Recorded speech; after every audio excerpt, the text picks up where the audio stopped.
ஓம் சாய்ராம். சாய் சங்கரா channel நேயர்களுக்கு என் அன்பு வணக்கங்கள். போன 2 எபிசோடா எனக்கு பாபா பண்ண லீலைகள் தொடர்ந்து நம்ம பார்த்துன்னு வரோம்.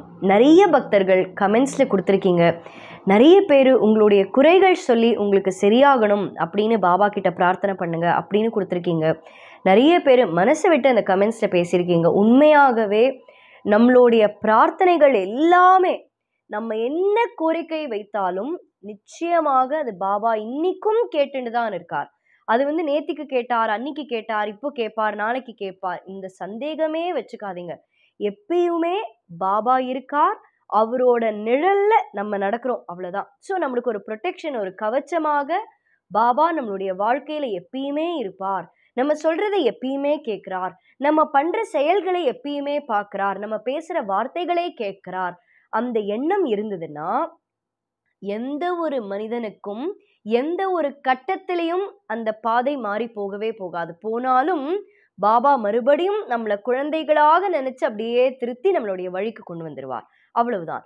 அப்படி இருக்கும் பொழுது சின்ன சின்ன பிரார்த்தனைகள், சின்ன சின்ன கோரிக்கைகள் வைக்கிறோம். ஆனா அது பெரிய விஷயமா இருக்கு. நம்மளை பொறுத்த வரைக்கும் அது சின்னது. ஆனா உண்மையாகவே வாழ்க்கையில் அது ஒரு பெரிய விஷயமா இருக்கும். இந்த மாதிரி எல்லாம் பாபா கேட்பாரா அப்படின்னா அதற்குதான் அது ஒரு பெரிய உதாரணமாக இந்த லீலை அமையும் அப்படின்றதுக்காக தான் நம்ம தொடர்ந்து இதை பார்க்குறோம். நான் போன எபிசோட்ல முடிச்ச மாதிரி ஒரு ரீகேப் மாதிரி பார்ப்போம். என்னுடைய தந்தையார் அந்த பாபாவுடைய அந்த படத்தை பார்த்த உடனே எங்களுக்கு எல்லாம் அவ்வளவு சந்தோஷம். நான் மெய்மறந்து போய் ஆனந்த கண்ணீர் விட்டு அந்த கடைக்காரர்கிட்ட சொல்றேன், நான் அவர் கேட்கிறார் நீங்க எந்த இடத்துக்கு போகணும் அப்படின்னு. இது என்னுடைய திருமணத்துக்கு முன்னாடி நடந்த சம்பவம். அதனால நான் தமிழ்நாடு, இந்தியாவிலே நான் நம்மளுக்கு அப்ராட் வியூவர்ஸ் இருக்கிறதுனால நான் ரொம்ப அதை தெளிவாக சொல்றேன். இந்தியாவில் நம்மளுக்கு தமிழ்நாடுன்னு ஒரு ஸ்டேட் இருக்கு. அந்த இடத்துல கோயம்புத்தூர் அப்படின்ற டிஸ்ட்ரிக்ட் இருக்கு. ஸோ அந்த கோயம்புத்தூர் அப்படின்ற இடத்துக்கு நான் போகணும் அப்படின்னு சொன்ன உடனே அவர் அதற்கு தகுந்த மாதிரி ஒரு பேக்கிங் பண்ணணும் அப்படின்றதுக்காக, ஏன்னா ஃப்ளைட்டில் நீங்கள் பார்த்தீங்கன்னா அதெல்லாம் சில பொருள் எடுத்துன்னு போகக்கூடாது அப்படின்னு சொல்லுவாங்க. அதுவும் அது கிளாஸ். அப்போ ஒரு கிளாஸ் ஃப்ரேம் எடுத்துட்டு போகலாமா அப்படின்னா சில டைம் ஃப்ளைட்டில் அலோவ் பண்ண மாட்டாங்க. அதனால இந்த மாதிரி எல்லாம் சிக்கல்கள் இருக்கே, அதனால நான் அதை பேக் பண்ணுறேன் அப்படின்னு அதை பேக் பண்ண வரும் பொழுது அத்தனை நேரம் என்னுடைய தந்தையாருக்கு சந்தோஷம் அந்த படத்தை பார்த்த உடனே. ஆனா எப்போ அந்த கடைக்காரர் இது ரொம்ப கவனமா நீங்க எடுத்துட்டு போகணும், போற வழியில உடையறதுக்கும் வாய்ப்புகள் இருக்கு, ஏன்னா இது கிளாஸ் அப்படின்னு சொன்ன உடனே எங்க அப்பா சொன்னார், இல்லம்மா அது வாங்க வேண்டாம் அப்படின்னு. எந்த இடத்துல ஒரு சின்ன குழந்தைக்கு நீங்க ஒரு ரொம்ப சாக்லேட் அவ்வளவு ஆசை ஒரு குழந்தைக்கு, அந்த குழந்தைகிட்ட போய் நீங்க கையில வரைக்கும் சாக்லேட் கொடுக்குறீங்க, அந்த குழந்தை வாங்க வரும்பொழுது இல்லை இது உனக்கு இல்லை அப்படின்னு சொன்னா அந்த சின்ன குழந்தைக்கு ஏதாவது புரியுமா? புரியவே புரியாது. அதே மாதிரிதாங்க அந்த தருணத்துல ஒரு குழந்தை மாதிரி மாறி நான் அடம் பிடிக்கிற அளவுக்கு போய் நான் அழ ஆரம்பிச்சிட்டேன். இல்லப்பா என்னால இந்த பாபாவை விடவே முடியாது, அவ்வளவு எனக்கு இது ரொம்ப பிடிச்ச பாபா, எனக்கு விட முடியாது. அப்போ உடனே ஏன்னா துவாரகமாயிக்கு எழுத்து கடனால இப்படி திரும்பி நான் பாபா கிட்ட கேட்கிறேன், ஏன் பாபா எனக்கு அந்த குரல் கேட்கணும்? கொடுத்த குரலும் நீங்களே. எங்களுடைய அப்பாவோட மனசுல போய் ஒரு நொடி ஆகும், ஒரு லெஸ் தேன் அ செகண்ட், ஒரு நொடிக்கும் கம்மியாகும் பாபா போய் வாங்கு அப்படின்னு சொல்றதுக்கு. அப்பா காதுல நீங்க அதை சொல்லலாமே பாபா, ஏன் இப்படி பண்றீங்கன்னு மனசுடைஞ்சு போய் அந்த இடத்துல அழுத. ஆனா அதுதாங்க பாபா. அந்த இடத்துல எவ்வளவோ எங்க அப்பாவை நானும் என்னோட முயற்சிகள் பல முயற்சிகள் எடுத்தேன். அப்பா இப்படி கொண்டு போலாம்ப்பா, அப்படி கவனமா கொண்டு போலாம்ப்பா, தயவு செஞ்சு விடுங்கப்பா, என்னெல்லாமோ கெஞ்சி பார்த்தேன், கொஞ்சி பார்த்தேன். ஒரு தந்தையாரை எப்படியே எல்லாமோ சொல்லி பார்த்தேன். ஆனா அவர் ஒரே விஷயத்துல தீர்மானமாக இருந்தார், இனிமே நீ அடம் பிடிச்ச அப்படின்னா நான் இந்த கடையை விட்டு வெளியில போயிடுவேம்மா, தயவு செஞ்சு வா அப்படின்னு அவர் கொஞ்சம் கோவப்பட்டார். ஏன்னா கோவமே வராது, திடீர்னு கோவப்பட்ட உடனே அப்பாவை மீறி பேசுறதுக்கும் எனக்கு வார்த்தைகள் இல்லை. ஆனா பாபாவை விட்டுட்டு போறதுக்கு மனசும் இல்லை. யாருக்கிட்ட சொல்ல முடியும்? பாபா கிட்ட அந்த இடத்துல கதறி எழுதேன், பாபா ஆசையை காமிச்சு இப்படி மோசம் பண்ணிட்டீங்களே பாபா, நான் என்ன தவறு பண்ண? எதுவுமே பண்ணலையே. ஆனா அடிக்கடி நான் சொல்ற மாதிரிங்க, நம்மளுடைய வாழ்க்கையில ஒரு விஷயம் நம்ம கிட்ட வருது அப்படின்னா அது பகவான் நிர்ணயம் பண்ணா மட்டுமே நடக்கும். எப்பயுமே கடவுள்கிட்ட 2 ஆப்ஷன்ஸ் இருக்குங்க. ஆனா மனிதர்களான நம்ம கிட்ட ஒன்னே ஒன்று இருக்கு. யோசிச்சு பாருங்க.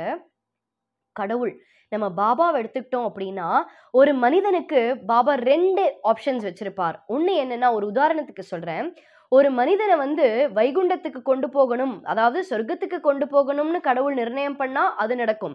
இல்ல இன்னொரு ஆப்ஷன் என்ன, இல்ல இவனை நரகத்துக்கு கொண்டு போகணும் அப்படின்னா அதுவும் பண்ணலாம். ஒருத்தனை வந்து பணக்காரன ஆக்கணும் அப்படின்னா பாபா பண்ணலாம். இல்ல ஒருத்தன் இந்த ஏழ்மையான நிலையிலேயே வச்சிருக்கணும் அப்படின்னு பாபா நினைச்சா அதுவும் பண்ணலாம்.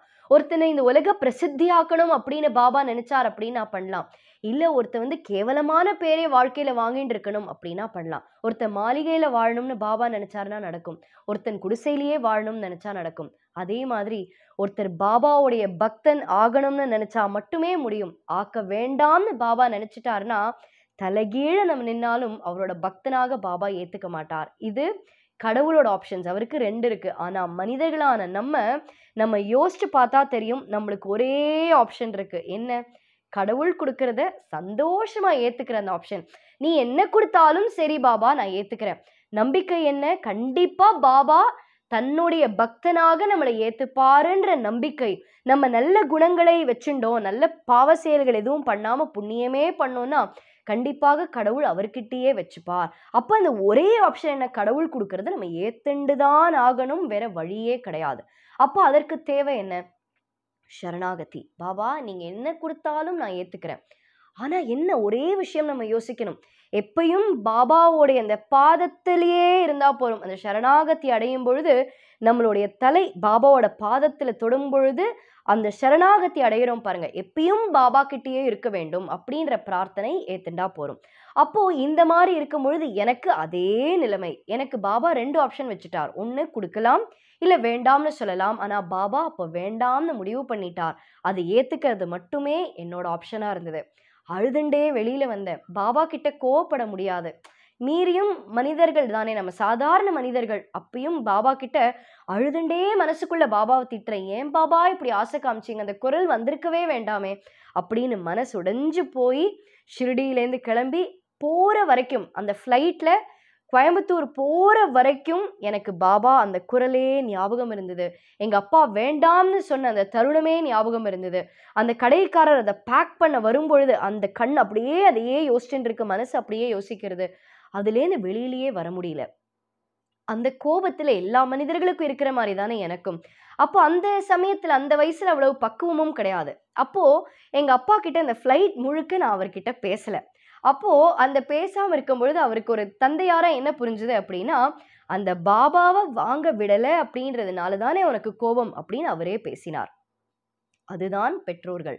பாபாவும் அப்படிதான் தன்னுடைய குழந்தைகளை அரவணைச்சு கொண்டு போவார். அப்ப எங்க அப்பா சொன்னார், நீ பாபாவை இவ்வளவு நம்புறல்ல, கண்டிப்பாக உன்னை தேடி பாபா வருவாருன்ற நம்பிக்கை உனக்கு இருக்கணும் அப்படின்னு சொன்ன உடனே எனக்கு மனசுல ஒரு பொறி தட்டித்து. என்ன அப்பா சொல்றார், உண்மையாகவே அது சரிதானேங்க. நீங்க யோசிச்சு பாருங்க, பாபா வரணும்னு முடிவு பண்ணிட்டாருன்னா எப்படி வேணாலும் வருவார்.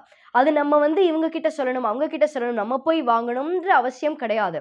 ஆனா எனக்குள்ள பாபா இப்போ ஏன்பா வரல அப்படின்னு உடனே அவர் சொன்னார், கண்டிப்பாக இன்னும் உன்னை பக்குவப்படுத்துறாருன்னு நீ நினைச்சுக்கோ. ஆனா அதே நம்பிக்கை எனக்கு பாபா மேல அபரிவிதமான நம்பிக்கை உண்டு. எப்பயும் ஆதியிலிருந்து இன்னைக்கு வரைக்கும் என்னைக்கும் நம்பிக்கை. கண்டிப்பாக அந்த கடவுள் கைவிட மாட்டார். பக்தர்கள் ஆசைப்படுறதெல்லாம் பாபா கொடுப்பார் அப்படின்றதற்கு இந்த லீலை ஒரு பெரிய உதாரணம். உண்மையாகவே நான் ஆசைப்பட்ட மாதிரி அதே பாபா என்கிட்ட சேர்ந்தாரா? அப்படி சேர்ந்திருந்தாலும் எப்படி சேர்ந்திருப்பார்?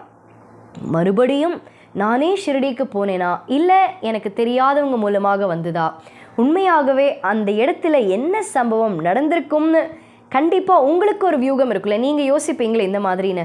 நீங்கள் என்ன யோசிக்கிறீங்களோ நீங்கள் கமெண்ட்ஸ்லையும் போடலாம். ஆனால் அந்த சுவாரஸ்யமான அற்புதமான மெய் சிலிர்க்க வைக்கும் லீலையை நம்ம அடுத்த எபிசோடில் பார்ப்போம். நன்றி, வணக்கம். ஓம் சாய்ராம்.